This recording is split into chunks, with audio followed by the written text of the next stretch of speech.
Well, welcome everybody, both at the National Museum of Computing and out on the internet, to Seymour Cray at 100 years, the man, the machine and the legacy. It's a little bit of a birthday party. We've had cake, we've had presents, and now we're going to get started on the hard work.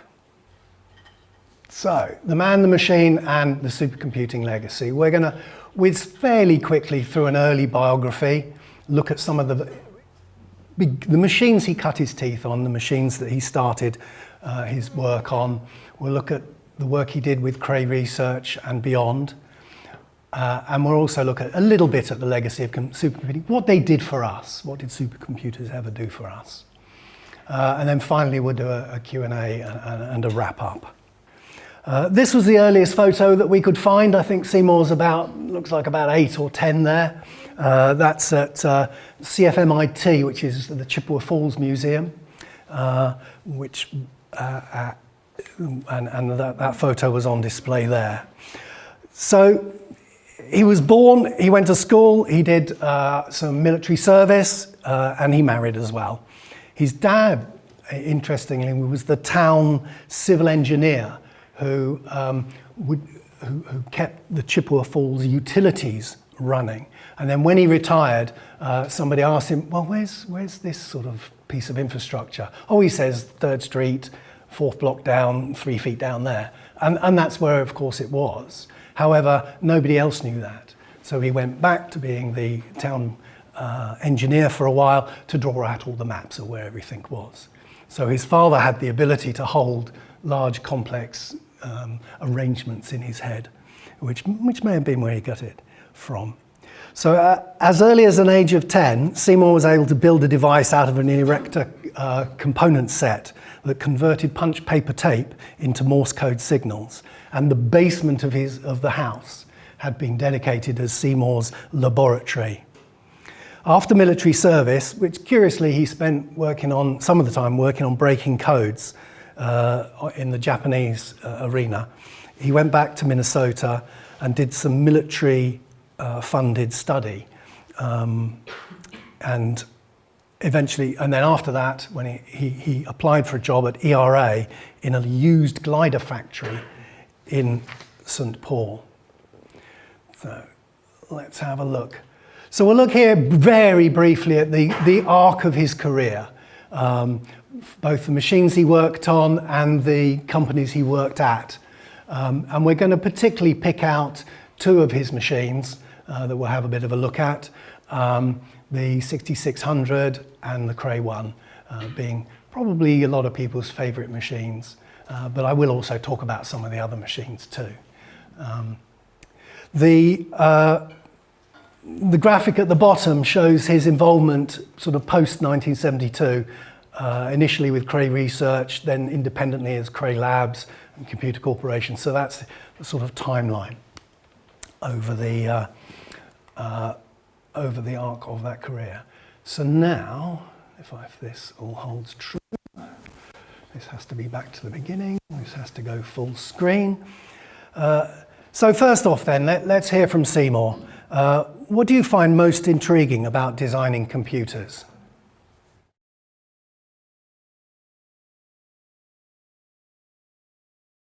I guess my interests are more in the detail than in the broad picture. I had an interesting experience recently where one of the engineers in the project came to me to talk about the big conceptual things, to do. He wanted to carve out, big things. And I told him I didn't know anything about that. I just packaged things. Kind of shocked him. But that's my view of what I do. And the changes that have been made, from one machine to another, are really rather minor. Seymour might describe designing a series of supercomputers as something minor. I think we might choose to disagree with that. So that snippet is from a training video where he actually answered a bunch of questions, and that went out to some of the outer offices so they could see what Seymour was like. And we have 1 or 2 of those coming up as well. Other snippets coming up too. Okay, So at a rare talk at Los Alamos, the introducer said he wasn't sure what to call Seymour Cray. He was thinking somewhere between the Albert Einstein of computing, the Thomas Edison of computing, or indeed the Evel Knievel of computing. He was a daredevil motorcycle rider for the younger ones in the room. So I guess Seymour, looking back, had some aspects of all those characteristics, as well as a dogged determination to work his own way and build the very best machines that he could. We've got a lot to get through. Some things will be skimmed over. We are talking about 70 years of history, or 65 years of history, in about 50 minutes. So let's roll on.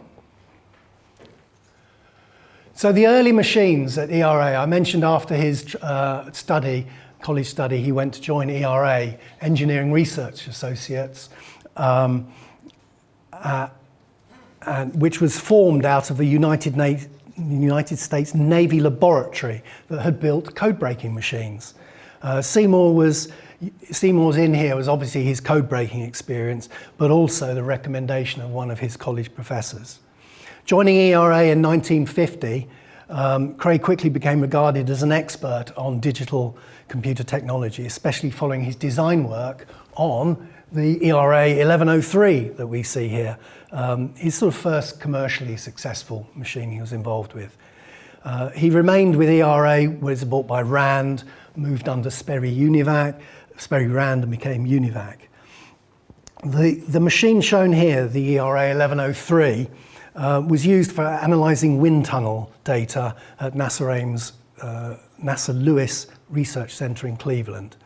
But notice we're still in the age of computing where switches and lights were the main interface to the machine. You know, we haven't gone anywhere near terminals and stuff yet. It's switches and lights, paper tape, and cards.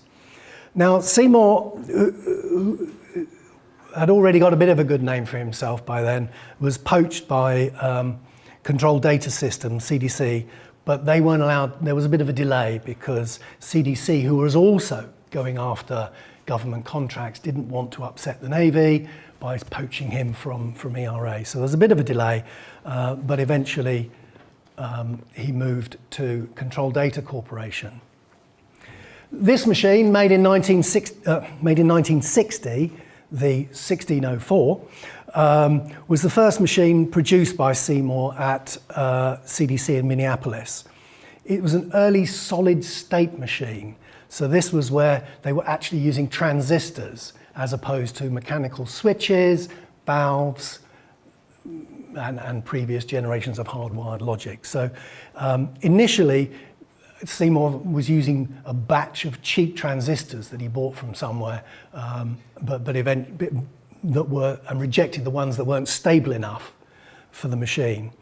But the key ideas here, and we will accumulate some ideas as we go through the presentation, because the ideas that he had floated down through his machines, and you'll see similar ideas pop up. So key idea here was moving from mechanical logics switches to actual transistors to do electrical signal switching. But also, if we look very closely here, we're starting to see a machine made out of modules, made out of little circuit boards that you plug in that are individually made with sort of wiring at the back to join things up.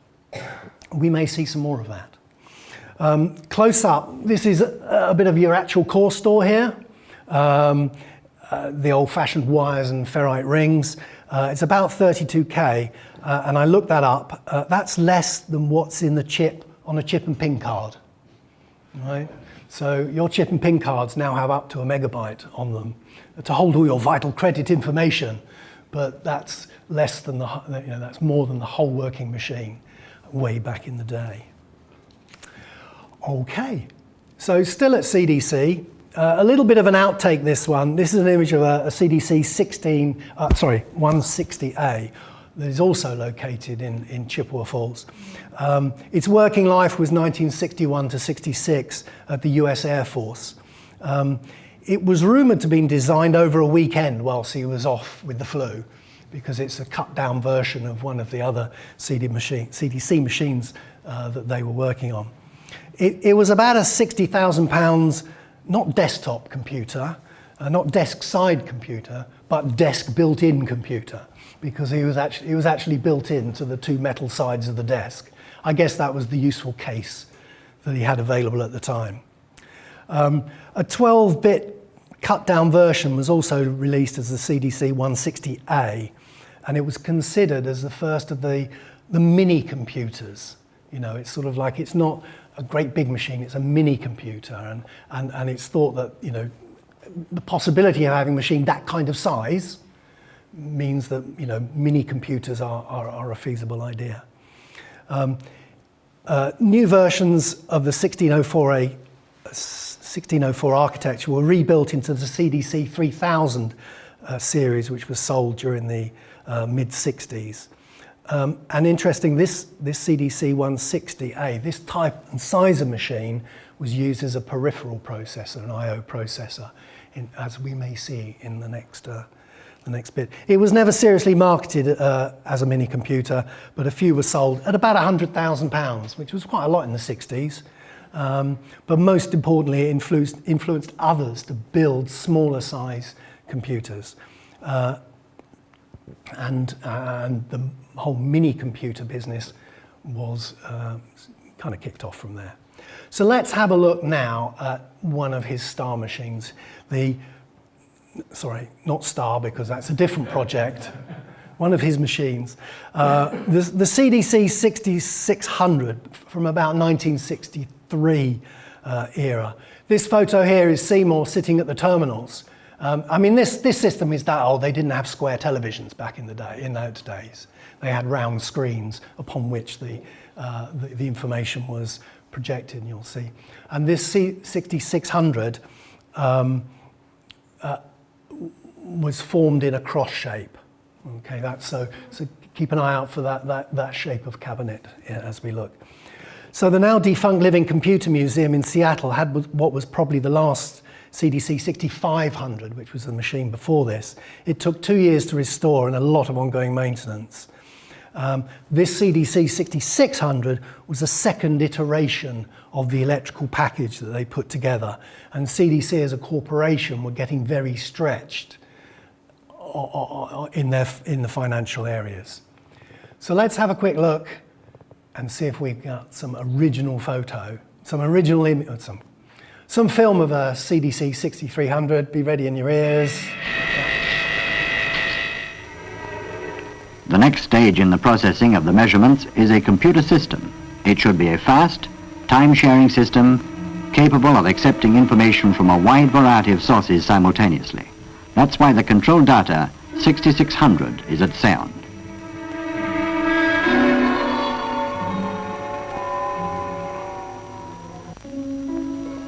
This computer embodies 12 data channels, 10 peripheral processors, a large central memory, and a fast central processor.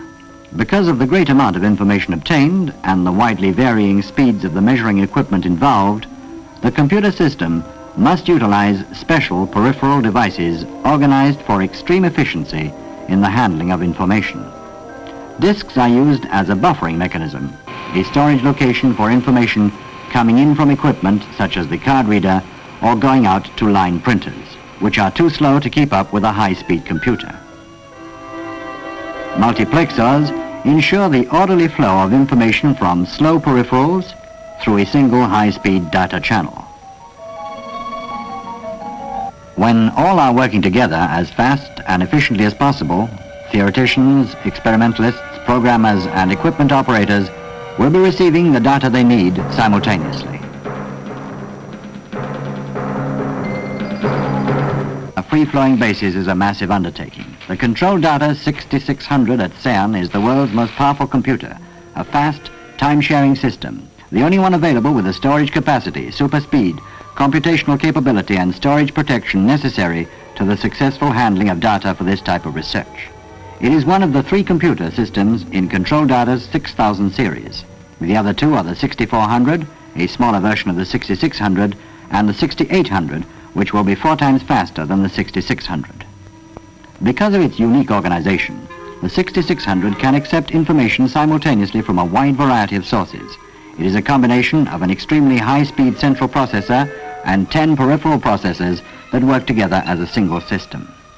Information entering the data channels is controlled by and passed into the peripheral processors, two of which are used by the CIPROS control system.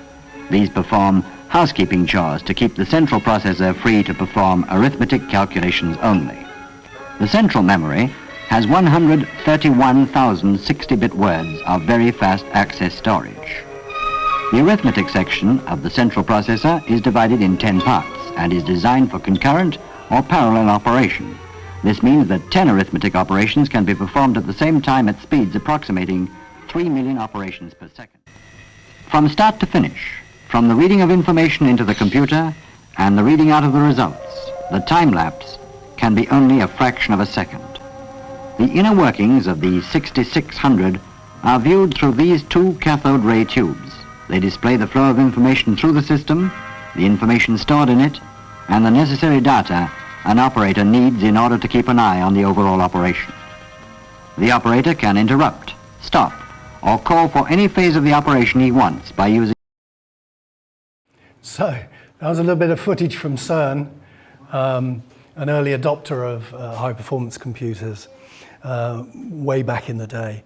So let's pick out some of the ideas from there. The 6600 used new and better transistors to get more reliable circuitry, and it was 10 to 15 times faster than the 1604A. It also had 32 banks of interleaved memory rather than just one chunk of memory. And those consoles, we've moved on from switches and lights, showed both the progress of work as well as the contents of memory. So we've moved forward with the interface as well.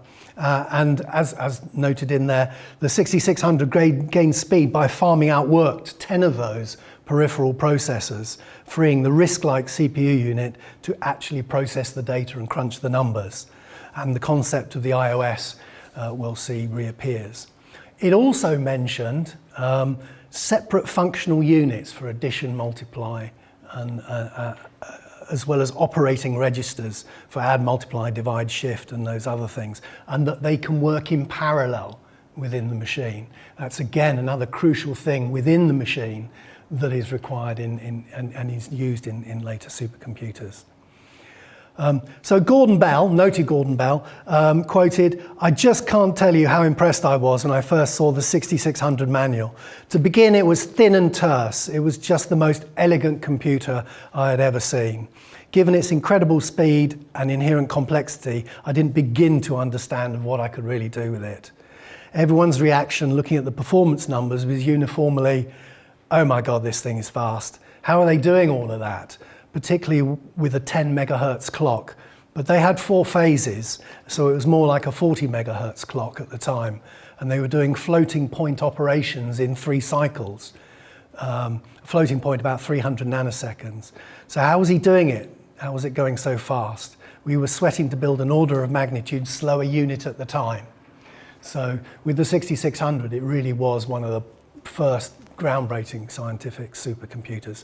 And luckily there's a book all about that called Design of the Control Data 6600 by Jim Thornton.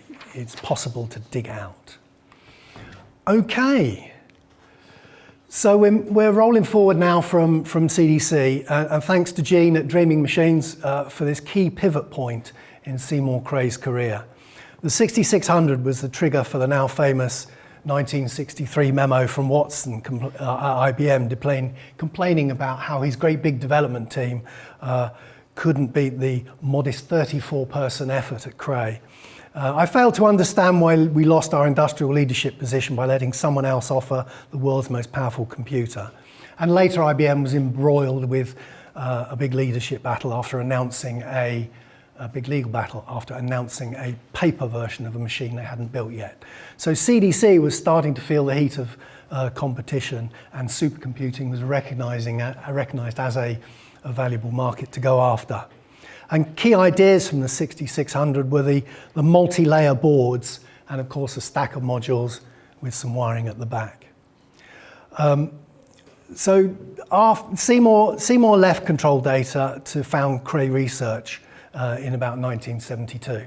So on this slide here, we see the 7600 CDC machine, which was after the 6600. The one on the left there was the 8600. It never quite came to fruition. It was going to be a 4 CPU machine, but CDC kind of ran out of money, Seymour fell out a bit with the company, so it never quite came to fruition. And then, of course, we see here the iconic Cray-1. I don't think they were ever in the same room together. In fact, I know they weren't. But it's interesting to visualize how that design, you can almost see how the design had moved forward. Okay then, so in 1972, along with a small group of investors and engineers, Seymour set up Cray Research. The first days at Cray were at the Halley Lab, where 3 years were spent designing, building and constructing the first Cray-1. The first few years were tough, not just engineering challenges, but searching for financing as well. John Rollwagon was brought in as CFO to help ease the financial logjam. And after a public offering of stock, Serial 1 was completed, bringing in, and the offering of stock brought in about $10 million of funding and about 1,000 shareholders, early adopters. Serial 1 was coming ready, was about to go out, but there was fierce competition between Los Alamos and Livermore Labs to get the first Cray-1 built. But that conundrum was solved by having serial number 1 loaned to customers, and it went on a little bit of a world tour. It did 6 months at Livermore and 6 months somewhere else. It came to the UK and did some time at ECMWF, as well as some government labs in both the UK and the US. So serial number 1 was not just a prototype, it was an actual working machine. It did have a little bit of a problem with memory errors, which it turns out were caused by particles from outer space, would you believe it? So they changed the memory arrangement to be more resilient. And that's why the aficionados amongst us notice that serial 1 is a little shorter than the remaining Cray-1s because they built in extra memory protection circuitry. So throughout the late 70s, as we can see down here, sales accelerated, and by 1980, Lawrence Livermore were ordering their third machine, along with Arco Oil and Gas, a breakout customer in a whole new industry that were brought in by effectively the Cray folks saying, you know that enormous problem that you don't think you can possibly solve? You do these small problems on your machine, let's do the really big ones. So by being able to demonstrate the possibility of solving, I think it's oil reservoir modeling in the hole on the Cray machine in a reasonable time scale, the oil and gas companies thought, they got into the supercomputing business. And Cray gained some customers there. Serial number 1 was retired and now lives in the Chippewa Falls Museum, who are having an open house later this afternoon in Chippewa Falls, so be sure to get along there. But serial number 1 did not rest in retirement. It actually took trips to supercomputing exhibitions, and one in Texas where they disassembled it and reassembled it down in Texas. Only the Texans could afford that. So in the UK, competition against the Cray-1 comes from the CDC 205 and 203 product lines and lower cost solutions involving multiple mainframes from other manufacturers. In addition, in the UK, there's strong political motivation to try and promote the ICL DAP, distributed array processor, attached to a 2900, the 2900, one of which you can see in the room over there, but not the DAP. So there was starting to be a little bit of competition. But let's look a little bit more at the Cray-1. We mentioned that the memory system was improved. Serial number 1 started with parity, and then serial numbers 3 onwards had SecDed, which corrected double bit errors as well. The secret and serial number 3 to 17 were completed in pretty much the same image. So they had a working Cray-1, they'd improved the memory, and then they just stamped it out and sold it to customers, because you need to deliver working machines to customers to get the money in. So the secret sauce within these machines were some of the ideas we've mentioned before. Functional units that can act independently.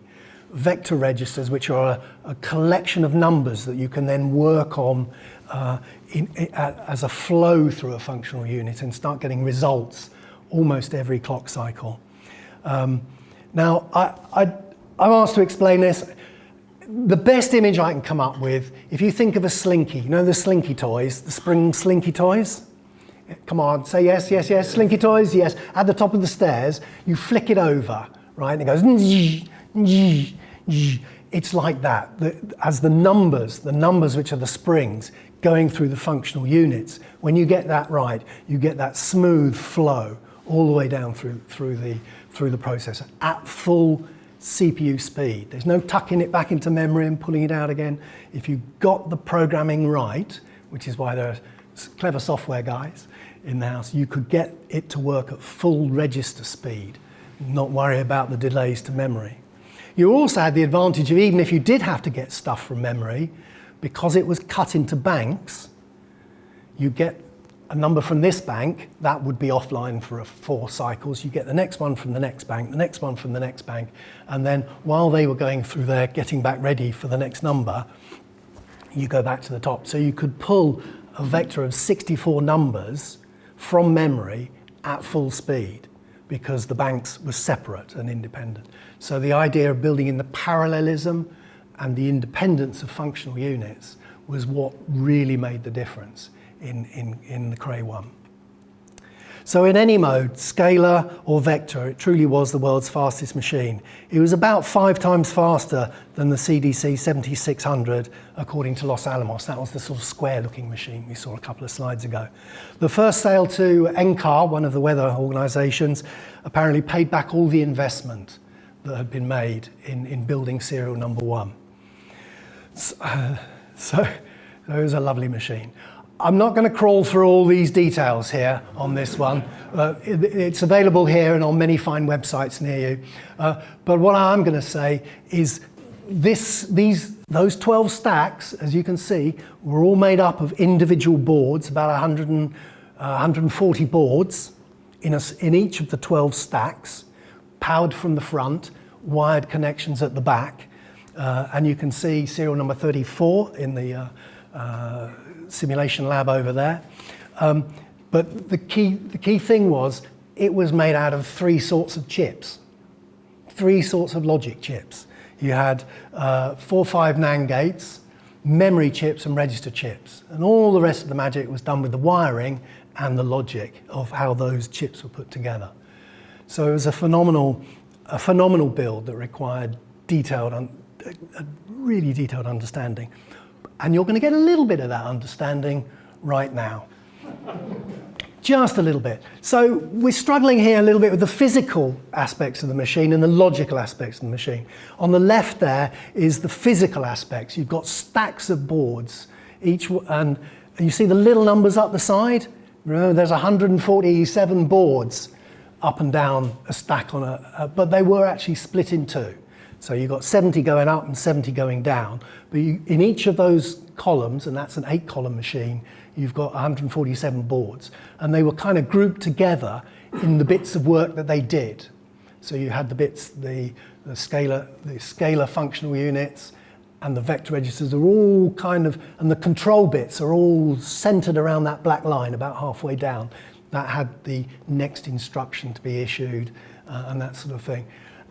And it kind of, you can then, on this side, where you've got the logical description of the machine, this is somewhat easier. That's for hardware guys, this is for software guys.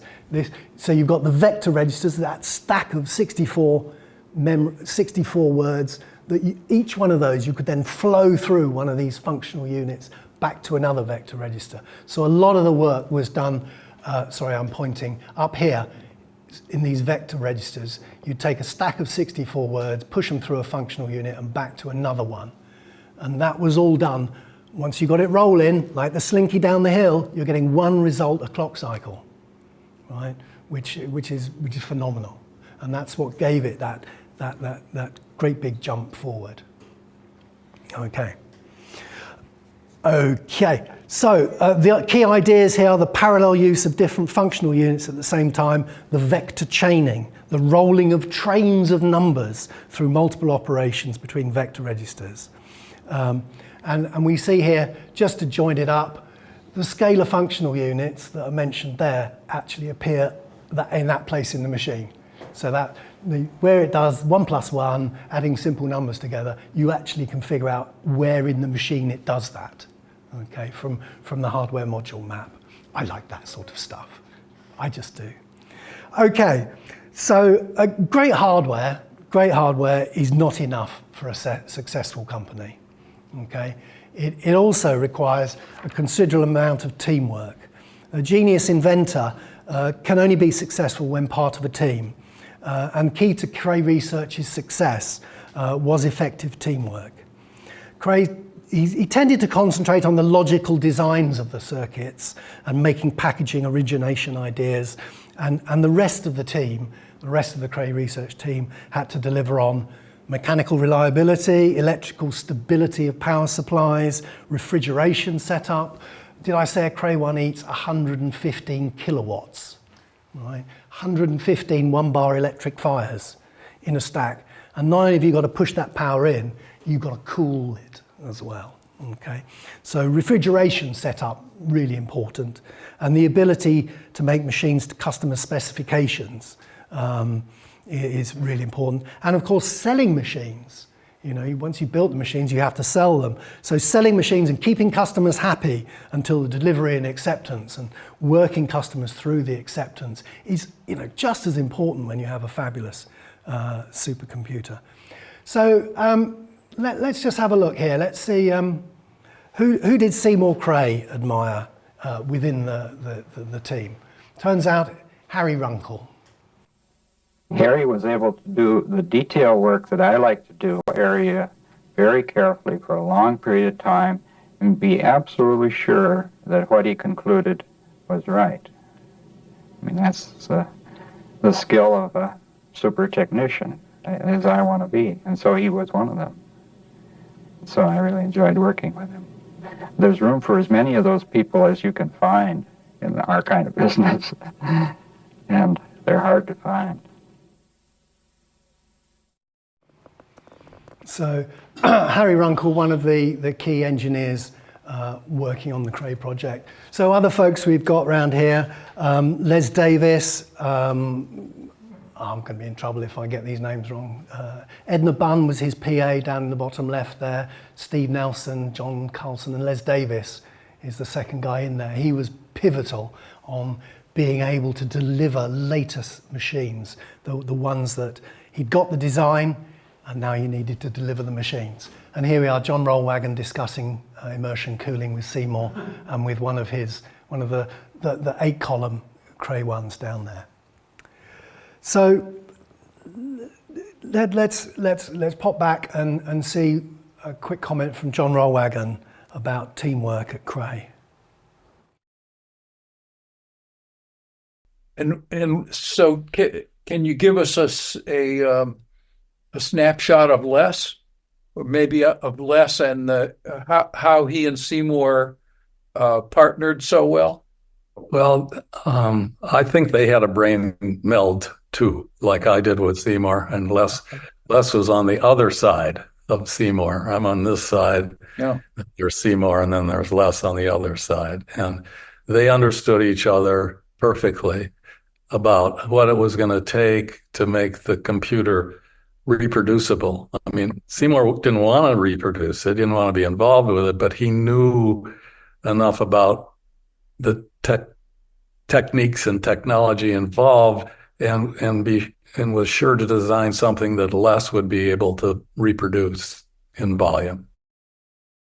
Okay, so that was a little bit about how Les worked as a team with Rollwagon. So let's have a look now, because turns out a Cray one can't live on its own. it needs a team. It needs a team of people around it. So here we've got serial number 34, which is in the simulation lab over there, surrounded by what else is needed to keep that machine alive. I mentioned it needs 115 kilowatt hours. You've got to have the chilled water to match. You've got to have, coming through in the middle here, the chilled freon, to which the heat that's generated in the module stacks is received. The freon circulates around these columns. These columns that hold the boards up have pipes in where the cool freon goes, and that freon is come down to like a big fridge compressor down here, and then that's heat exchange to chilled water. So you've got to have enough refrigeration to take out the amount of power and heat that you've generated. Okay, and in these environments, typically the Cray was acting as a sort of a batch machine, and you'd have a front end. We've got an IBM 370 here, shout out to the IBM fans, talking to the Cray, and next to it, the mini computer that the engineers used to use to start, stop, diagnose, and do various other functions on. And over in the far corner there, you've got a module tester. So these machines, with that stack of modules, they would be diagnosed and repaired on site by the engineer in charge. So the data flows to and from tape drives and disk drives through either directly in one of the early machines or through an iOS in later machines. And the engineer in charge and the analyst in charge, pretty much there will be full-time Cray staff on most of these sites, would provide the technical support. Okay. So as we roll on, the Cray one's been very successful. And we can see here that it evolved through a couple of generations of Cray one, and 60 further Cray ones were built and sold altogether. But the system evolved after number 17. They changed the memory chips so they could get the same amount of memory in a small space. They added on I/O subsystems, 4 I/O subsystems, so you could add more tapes, add more disks. And they also added, and the yellow one here, a solid state storage device, which is basically a great big chunk of memory that behaves a bit like a file system. So if you're doing loads of computing, you can write to this effectively memory-based file system. I don't know if you remember, those in Windows might remember RAM disks, where you could park stuff actually in memory, but you treated it like a file system. The SSD is where that idea came from, where it originated from. So time is marching on to the early 80s. The Cray ones had a good run with over 60 sold, and the next systems are sort of just over the horizon. Seymour's concentrating on the Cray-2, while Cray Research progresses the XMP design under Steve Chen. So I got a little snippet here that compares Steve Chen and Seymour and their different styles. So, talking about Steve Chen, what can you tell us about the contrasting styles of Seymour Cray and Steve Chen? Yeah, so Seymour Cray was famously a loner, designing by himself. I guess my best analogy is that Steve Chen was more of a conductor and Seymour Cray more of a virtuoso, soloist. Yes. That kind of maybe the difference in style. So Steve used to he was creative in his mind, and he was very strong-minded in pushing technology sometimes beyond its limits, as he did with SSI follow-up to when we left Cray for that. And Seymour Cray was really deep in the weeds, paper and pencil kind of design, single man. And that's why it couldn't last, because, new modern chips are designed by teams of hundreds of people. Yeah. You cannot conceive of a single person kind of pushing all the details. I mean, the vision, yes, but when you try to do everything by himself, all the details, nitty-gritty details, Yes. it was not sustainable. Barkai, whose book Unmatched is a really good read if you want to know a little bit more about Cray history. Okay. So time is marching on. The Cray 1 is done. The XMP is on the horizon, and Seymour is working on the Cray 2. Okay, I'll admit, hand on heart, the Cray 2 is my favourite Seymour design. It's absolutely fabulous. Down at the bottom left is a shout out to the folks at Harwell. That's their machine. They discovered a prime number on it. And this was the machine that has total immersion cooling. The modules in this smallish are all floating, not floating, but they are actually cooled by having liquid going all around the whole frame. And then at the back you'd have a reservoir which the engineers could pump the coolant into when they were servicing it. Why was it a great machine? The density of electronics.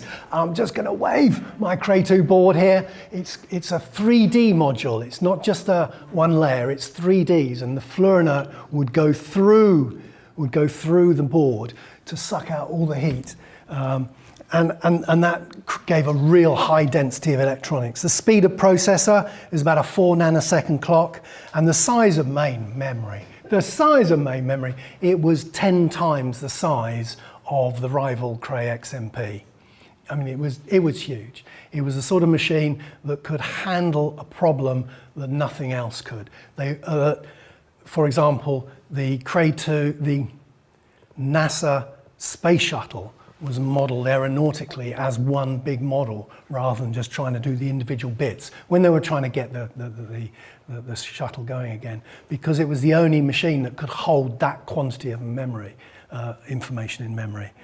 It was also the first Cray with direct interactive access for users alongside Batch, because it introduced Unicos as the operating system, which is Unix-like. Anybody of you guys have used Linux, it's a forerunner of that, but it was mainframe ready as an operating system. So I personally love the Cray 2. It did meet a tough reception. The first sales, 1982 for the XMP. The first sale for the Cray 2 was 85 Magnetic Fusion Lab. And there was a lot of competition between, is it better to have two very fast central processors with one with the huge memory, that's the Cray 2, or one with an SSD, which is this attach-on super fast file system piece. And there were some papers written that kind of gave the Cray 2 a bit of a hard time because of the fact that the Cray 2 didn't deliver in the areas that they expected. However, there were problems you could do on a Cray 2, couldn't do anywhere else. For universities, it's fabulous. You could have 150, 200 students all doing their thing, and they'd all get fabulous response because they were all in their own little bits of memory. Nothing was paged out. So I thought it was a lovely looking machine, but the benchmark indicates that the Cray 2 didn't perform quite as well as the XMP. It was a battle between that very large central memory and the fast machine with the attached SSDs. Okay. I think, let me just check here. We've just got a little bit of video of a Cray 2. Using a new supercomputer, the Cray 2. Though much smaller than the previous generation Cray, it's faster than any computer in the world, performing 250 million calculations per second. It also has 10 times more memory than any existing machine. In fact, the Cray 2 is so powerful that its circuitry is continually immersed in a cooling solution to keep it from overheating. So yes, a little bit of retro dicky lights on top of that module stack, which added a little bit of a hark back to the earlier machines. So it was tough. The sales numbers, they made 28 Cray 2s that they made and sold, but the XMP they sold about 110 of. I think the Cray 2 missed its time to market by a couple of years. And for us oldsters, it was a bit like a VHS and Betamax kind of thing. The later technology might have been better or equally as good, but the Cray, the XMP had kind of established its foot in the door with a lot of places. When I say they made 28, they made one extra special one, which was an 8 processor instead of a 4 processor machine, and that lives in one of the museums. So there was a split. Seymour parted company in 89, but on good terms with Cray Research. As soon as the Cray-2 had reached production, Seymour and his team started working on the Cray-3, which was to be gallium arsenide instead of silicon implementation of the Cray-2. It was thought that the technology would be viable by 88, 89, which was the original target date. However, the Cray-3 was still not available and was not expected till 1991 at the earliest. Some of this delay was because the company moved. Seymour and the Cray-3 project moved to Colorado, and it was a bit of a bumpy move by all accounts.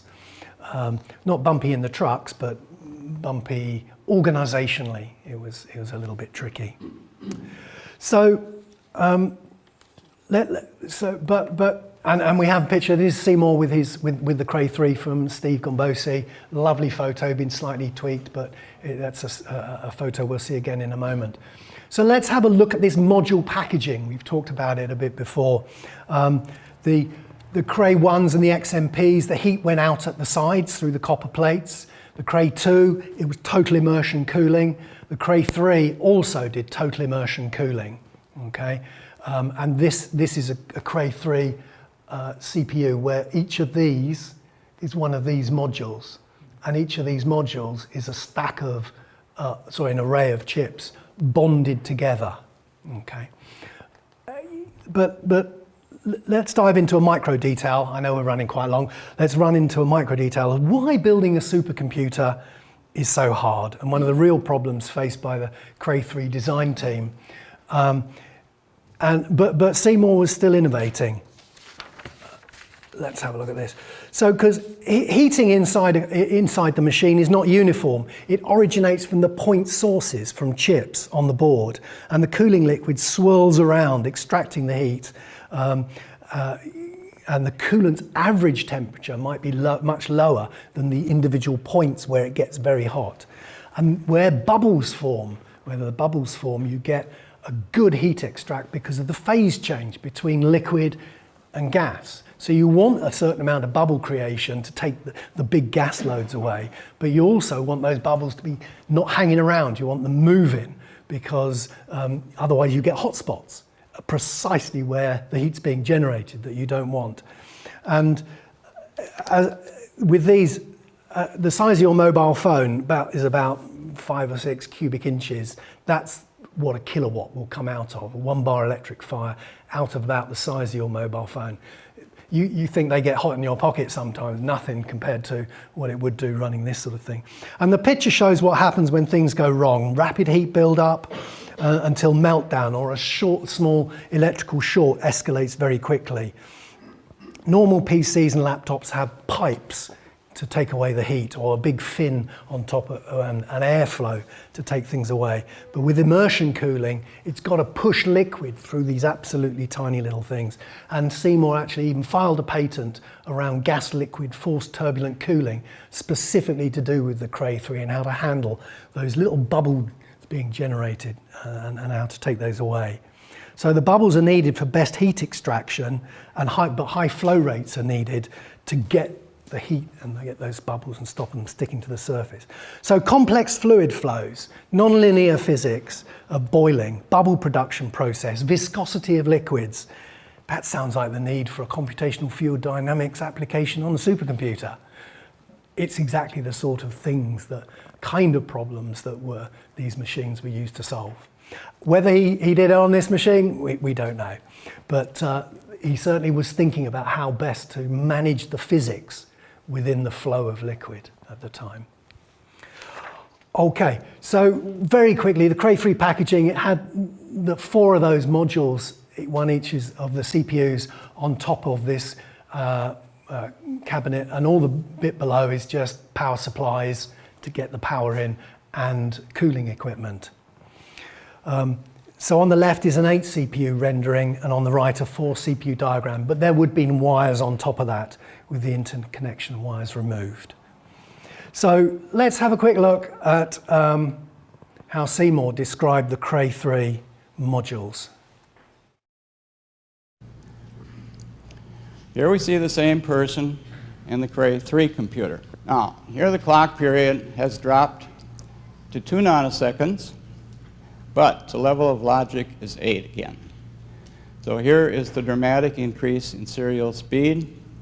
It is essentially 3 times what we can do in silicon today with equal effort, equal teams. We're comparing 2 nanoseconds with 6 nanoseconds with the same amount of logic being done per clock period. We have 16 processors, so there's the other big factor of 4. And now the numbers are getting more zeros after them. We have 8,000 MIPS and 16,000 megaflops. And we have gallium arsenide, which is the key to the serial speed. Now the module is getting pretty tiny. It weighs 8 ounces, and it's practically solid metal. And I hope you can see that there is a 4x4 array of 1-inch circuit boards. These are stacked vertically. And this is very high density packaging compared to anything else we've attempted. And the reason is it has to be to go with the gallium arsenide. If you have a factor of 3 improvement in circuit speed, you have to reduce the linear dimensions by a factor of 3. That means reducing the volume by a factor of 27. And that's not easy. If you figure the volume of the electronic part of a Cray-3, 16 processors, 512 million words of memory, the whole thing is less than a cubic foot. The rest of that is all power supply and cooling support. But the challenge here is twofold.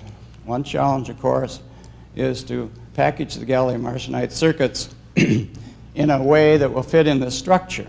Well, most people who we talked to about packaging just cringed at the requirement here because there's no room for a package. We have to package bare die.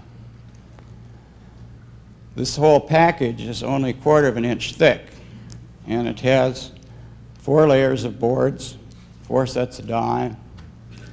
And in order to do that, not only do we have to package the die without, I should say, mount the die without a package, but we have to grind the die down thinner than they come from the foundry because there just isn't room for all that die material.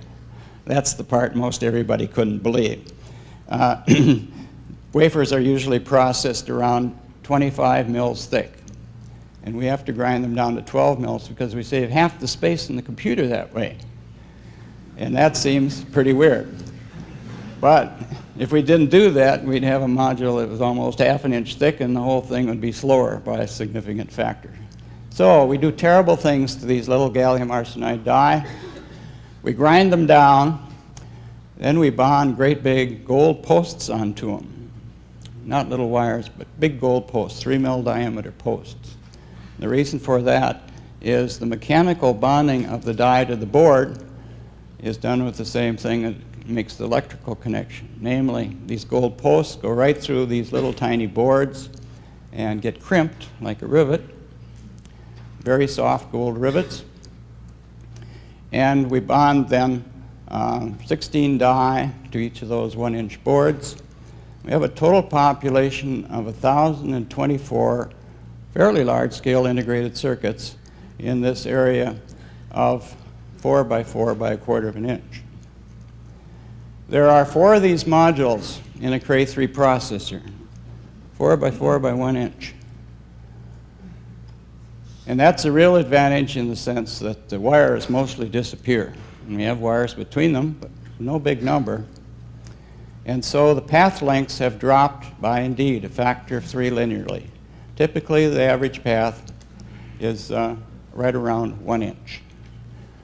And that's dramatically reduced from anything that's been done before. The liquid flows right through these modules, not perpendicular, but longitudinally. Total path for the liquid is the 4 inches you see, because these modules, 200 of which make a 16 processor machine, are arranged in a circle around the top of the tank you saw. The liquid flows vertically right up through the module, flows around the die, and goes back down a supporting pipe between the octants in the machine. So total fluid travel is 4 inches, and velocity is 10 inches per second. Those numbers come out to be a very modest temperature increase over the surface, and it's quite comparable to the Cray-2 in terms of total delta T. Here is the overview of system performance in the machines that I've been working on. And what I want to point out here Were available, but these are the important is the ones. vertical scale is logarithmic. Horizontal scale is linear years. Well, those of you that plot things on log paper know it's very hard to make curves go upwards on log paper. So I'm very proud of the fact that there's an upward inflection where gallium arsenide comes on the scene between the Cray-2 and the Cray-3. This is a big increase. Cray-4 is a continuation of the Cray-3. We'll talk about that a little more in a minute. But it's evolutionary, and you see we go from 16,000 M-flops to 128,000 M-flops in a period of 4 years. So we think we're at the beginning of something with this technology, and there's quite a long ways to go. Okay, so the Cray-3 almost got into service. Grey Wolf was the only one that actually went to a customer for trial, and it went to NCAR to try it out, to see how it would cope with a proper heavy-duty industrial weather workflow. It had a bit of trouble, but and this poster describes Seymour leaning on serial number 5. You have no idea how hard it was to get him to hold still that long wearing a suit, or to talk to him in that particular pose. And the 2 cooling system, you can see the bubbles going on here, and the hand holding the module that you saw, that's Steve Gombosi who took the actual poster. So the Cray-3 and Cray-4 prototypes are the last in the impressive line of computers designed by Seymour, similar in size and cooling arrangements to the Cray-2, but the modules shrunk and the technology changed. At that time, the Cray C90, made by Cray Research on a different thread in a different timeline, was 16 tons of big, very big machine, but that's on a different timeline. So the Cray-3, it had a trial at NCAR, and the Cray-4 was at the advanced working prototype stage. When we'll skip after this one very quickly. There was a lot of competition in the market in the 80s and 90s. MASPA, there were people trying to steal we can do lots of things in parallel, and there were people trying to steal we can do scientific computing very cheaply, right? And some of them were even trying to do both. Okay, so and some of them were doing it with specialist processors, the transputer. I believe there's one in the simulation gallery around the corner there. Was built into the MECO, and this thinking machines was an attempt to do things in very parallel ways, appearing on a dinosaur movie near you soon, or it certainly did. So Cray was not working on his own, right? He wasn't the only one in the field. There was Cray Research taking on his ideas and building out evolutionary developments, as well as all these other new companies trying to get a slice. So we briefly mentioned the Cray-4. It was evolutionary, the key difference being the interconnection technology used coaxial instead of twisted pair. And the competitors to Cray are examined in past, present, and parallel. It has a lot of detail about the competitors at that time. So the Cray-4 project turned out was better organized and managed and was actually going quite well. The Cray-4 was an evolution of the Cray-3 using slightly different wire interconnection technology and included a nod to reconfigurable computing, which was quite a thing at the time, with a mix of processors and memory modules interconnected as systems, by interconnecting systems as clusters. But the company folded. Cray Computer Corporation kind of ran out of money, probably because they hadn't sold, enough Cray-3s, and it came to an end. That era came to an end. So always happy to start with a clean sheet of paper. Seymour got out his pad again, I guess, and from the moment Cray Computer Corporation collapsed, Seymour never stopped thinking about the next machine. He was now looking at massively parallel, doing lots of things in parallel with different processors. And he set up a company, SRC, Seymour Roger Cray, to do that. And he reports, just as he had after the failure of the 8600, he felt a sense of liberation and was now free again to start from a clean sheet of paper. However, that didn't work out. Seymour was sadly killed in a railway accident just before his 71st birthday. And let's take a moment to remember that there was a very special mind behind the invention of these computers. And the service engineer, Jim, had a conversation with Les Davis, one of these key contributors. And he asked Les, do you think if Seymour went on Who Wants to Be a Millionaire, he would have won easily? Les thought for a second or two and said, no, I don't think he would have. But then he went on to tell me that Seymour had two very special qualities that have set him apart. The first, that he could visualize in his head the entire layout of a computer, all the paths, all the bits, how they had to travel and the logic needed to occur in each functional unit. He could see all of that. He could keep it in his head. And the second special quality is that he could then sit down at a desk, line by line, write out the Boolean to make that happen. And what should happen with each little bit. This Boolean logic was then used by the engineers to lay out the boards, the modules, using just those 3 chips, remember, in the Cray one. He could sit at his desk for hours writing line after line of Boolean. And it was extremely rare of him to have to use the eraser on the end of his pencil. So, and Susan Borman, one of Seymour's 2 daughters, said, many people thought of him as a mentor, as a father figure. We were truly blessed to know him as a dad. She said there was definite advantages to have such a creative inventor as a father. He did such an extensive job of building a treehouse in the Haley Woods that someone stole the entire thing. Undeterred, starting from a clean sheet of paper, Seymour built a better one, but with locks. And also his philosophy of taking risks was legendary. Susan said it didn't apply to his eating habits, were as predictable as they came. It was chicken chow mein every Thursday night, the same recipes, made to the same order, with a change in type of cookies about every 10 years. But his one constant was a delicious apple. They went on toboggan runs, and Seymour found a way to design perfectly made ice blocks for an igloo. It was always the last thing to melt each spring. And it was amazing to seeing Craymore lost in a cloud of nylon fabrics, she said of his building of sailboats. So I guess we're rolling on with time. I just want to show this bit where Seymour was asked, Seymour, how would you like to be remembered? I never thought about being remembered at all. I have no idea.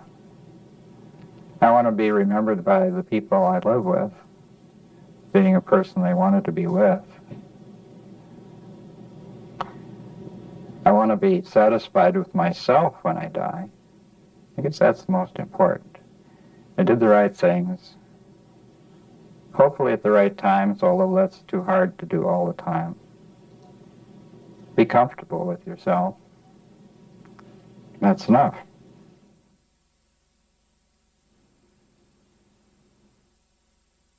So then, just to wrap up, we did say we're going to do a little bit of the legacy of supercomputing. I'm aware we're running well up to time, so I'm just going to look very briefly at some of the achievements supercomputing did, and it kind of comes down to supercomputers throughout the time, over that 30 or 40 years, was solving the scale of problems with orders of complexity that just could not be done on other machines.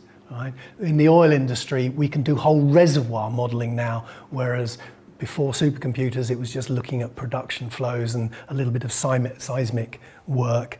The climate change, the ECMWF folks could do much better predictions with a more accurate grid and better physics. And now climate prediction is available because you now have the ability to take that amount of data and roll it forward through a whole bunch of years. And the first climate studies came out around 90, let me get this right, with the T3E project around 98 or so when UKMet was introduced its T3E, but that wasn't a Seymour machine. Chemical studies, working with molecules, predicting what they do. Recent supercomputers helped out with analysing COVID stuff during those times. And also structures. Cars didn't become safer just because they got fatter with more metal. They got safer because the structures are built better, and and the testing that car manufacturers can do allows them to try out many more designs before they build a real one and then test it. So it's allowed engineers and scientists to build and to solve large-scale problems that were beyond the thinking maybe 10, 20, 30 years ago. So we mentioned Seymour parted with Cray Research, but Cray Research went on to produce a whole successful line of machines. We have a little bit of a family tree here, and more details available on crayhistory.net, of course. Okay, so we're just going to very quickly, a few myths and legends surrounding Seymour Cray. Did he dig tunnels under his house? Turns out he did, yes, but it was a distraction activity when he got stuck on a problem. Oh, let me go and dig some tunnel. The same way that some of us go out and do a bit of gardening. But he didn't build a subway complex. He didn't tunnel through to another house. But he certainly did do some distraction activities. When you've been working with logic for so long, you sometimes need to go do something manual, right? Did he burn his sailboat at the end of the year and build a new one? He may have done that a couple of times, and it was certainly used as a story about Seymour that he did this. I don't think he did it every year, but it was demonstrating why sometimes if you restart on a fresh sheet of paper, as he did with the Cray-2 and subsequent machines, you come up with different ideas, a different way to solve the same problems. He was a brilliant and charismatic supercomputer designer, but he thought in particular ways. He had unusual working hours, requiring peace and quiet. Legendly, he would put $50 on the table and send everybody out to get ice cream because he needed peace and quiet for a little while. But also he was merciless on people who couldn't get with the program, couldn't keep up, made bad decisions, and they would be moved or scrayed to a different place in the organization. So finally, we've run a little bit over. So finally, we'll come to Q&A and wrap. But be very be sure to visit retired Cray systems at these fabulous museums, or support your local technology museum wherever you happen to be. What we learn from history, looking at these old machines, can sometimes give a new idea on problems that we're trying to solve now. So whilst it does seem a little bit of history, it's relevant history to the business we're in. The whole Seymour Cray story looks like a founder's story. And so it's applicable in business studies as well as technology studies. So thank you for joining us today on what would have been the 100th birthday of Seymour Cray, truly one of the most innovative technology creators who helped shape the 20th century. So, all right, Q&A. So should we, we've got a couple in the room, so we'll need to get a microphone to the questions in the room. Do we have any online in the chat? Yes, would you like to do the online one first? Let's do the online one first. Jennifer, who is online, asks, did the cooling liquid ever have to be changed? And if so, how difficult was it? So yes, the cooling liquid in the Cray-2 was fluorinert, a very, very inert substance, which was also used as a substitute blood. It was that stable. If there was any kind of sparks or module nonsense going on, any kind of sparks or short circuits would damage the liquid and turn it into something quite horrible. So there were filters to take out parts of the dangerous parts of liquid. Because it was so stable, it wasn't a hazardous chemical at all, except if it had got involved in a little bit of a sparking incident, and then it would be dangerous, and then it would have to be changed out. But it was relatively simple. Oil change kind of standard. You pump it out into the reservoir and top it up. It's very expensive. There were sites that were spending hundreds of dollars a week on replacement fluorinert. Okay. So we've got a question in the room here. If I might make a couple of observations, both of which relate to the control data 6600. Mm-hmm.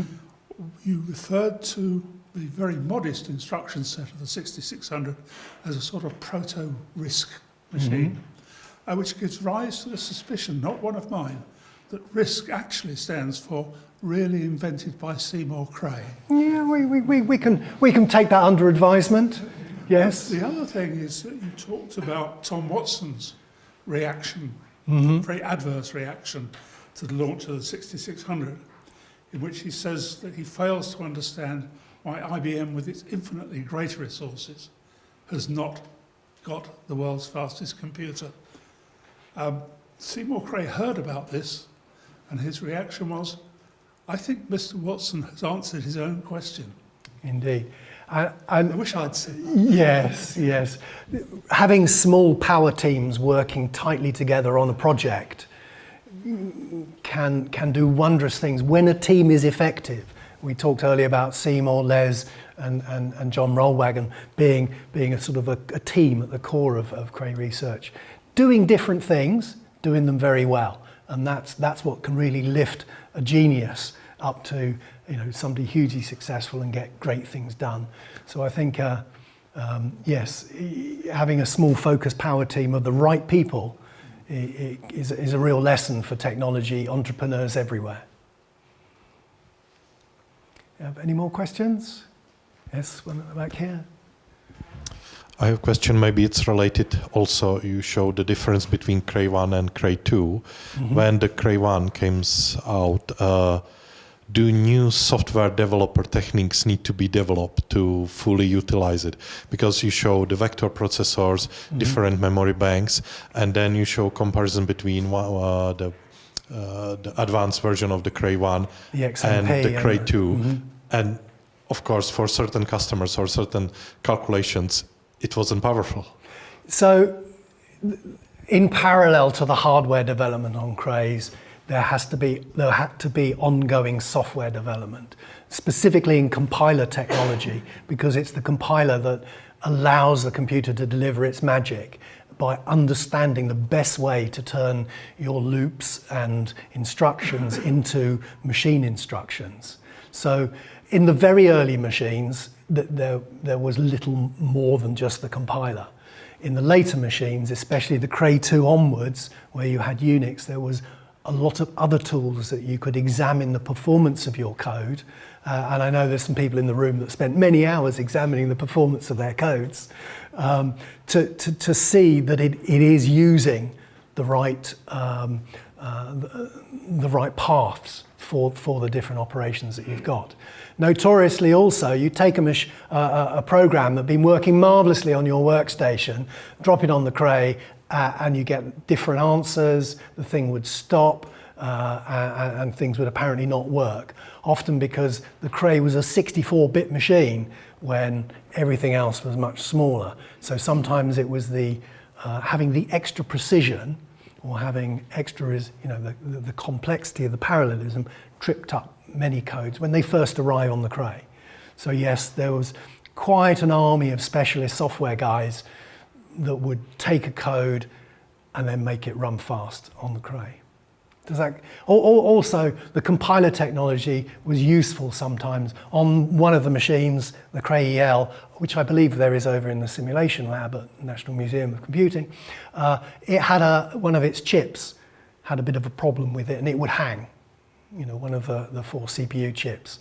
And once that had been diagnosed, rather than, before they went round and changed all the chips in all the machines that were out in the field, they updated the compiler just to add a no-op at the specific place where the gather scatter instruction was hanging. So whenever the compiler was going to generate that code that would cause it to hang, pop a no-op in there and there was no trouble.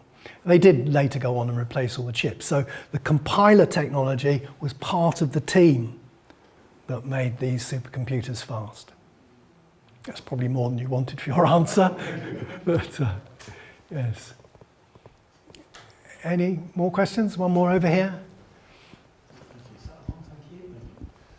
Yeah, one of the early slides, the architecture of the Cray-1, there was a slightly coy statement regarding special instructions for special customers. Ooh, yes. Are you able to lift the lid a bit, or do we have to wait another 30 years? No, we don't have to wait for another 30 years because the special instructions for special customers were notably population count, how many bits are set in a 64-bit word, and I think there was leading 0 as well, like what's the first bit that's set in a word. Those weren't originally in the original design of the Cray-1, but after discussions with the special customers who do special tasks for the nations, that was added in. And it's now, population count is also available in your Intel chips. Or if you look at your compiler, you'll find there is a pop count that can be an intrinsic, so you can actually do pop counts in your code should you need that very special instruction. So yeah, the Cray, it was a small company, effectively. They make, you know, tens of machines a year, but they had to be close to their customers. And special customers have special requirements. So pop count and some of these other logical units were built in from day one, because you always look after your best customers. Okay. Oh, and while we're on special secrets, because we're near Bletchley, a colleague of mine sent me one of the XMP boards from Opus in the orange box there. That's the vector control board out of the first Cray machine that went to Australia that processed its nation's secrets, no less. So it was emptied of nation secrets before he sent it over to me. But we do have one of the boards through which that type of information would flow. And I'm very grateful to Jim for sending me that. So computers have always been a multifunction tool. And you can use them for great stuff and you can use them for difficult stuff. There are some areas where Cray's worked that would be considered difficult stuff, some of the labs. But there are also places like the weather centres that have saved thousands of lives by being able to predict difficult weather. So just like a tool, how you choose to use it is down to the owners and down to the users. Okay.